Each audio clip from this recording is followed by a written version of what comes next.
We haven't spoken, Kevin, since the race was called for Jerry Nadler. What's the impact down there, do you think? Right. So, I mean, look, at the end of the day, as I might have hit on, is that Jerry Nadler at this point would likely stay on as Judiciary Chairman if, and this is the big if, House Democrats remain in control. If they become the minority in the House, quite frankly, his role becomes very diminished. If he remains the top Democrat on the Judiciary panel, which deals with everything from guns to same-sex marriage, the list goes on, he would then essentially be the underling to the Republican, and he could punch up and try to poke holes in the Republican arguments, but the Republicans are going to be running the table. It's very much a majority-run institution.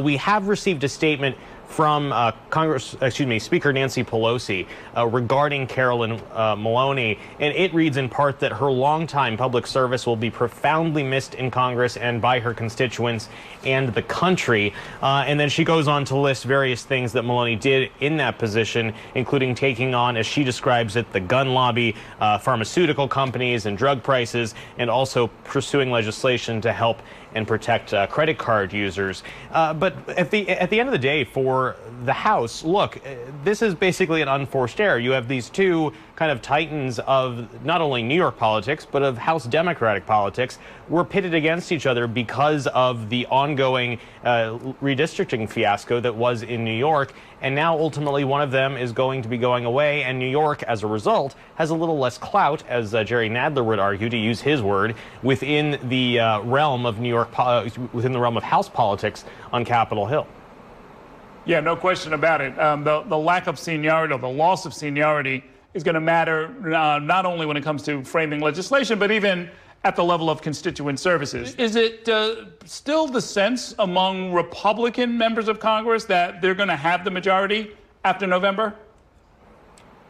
Certainly, Democrats feel a lot more excited about the midterms than they did if you talked to them just a couple months ago. And for the Democrats, at least from their mindset, it really comes down to, look, we have now got all these legislative victories under our belts that all kind of came together at the last few minutes. There is talk that Biden, at least according to one source I'm talking to, is looking at doing some student debt forgiveness, which could, of course, buoy some of their younger members of the Democratic coalition who were promised that. And then, of course, you saw gas prices go down. But Republicans are still leaning in on this argument, and they believe this will still carry the day come November, given how slim the majority is for Republicans in the House, that inflation, issues over the budget, issues over economics will still carry the day.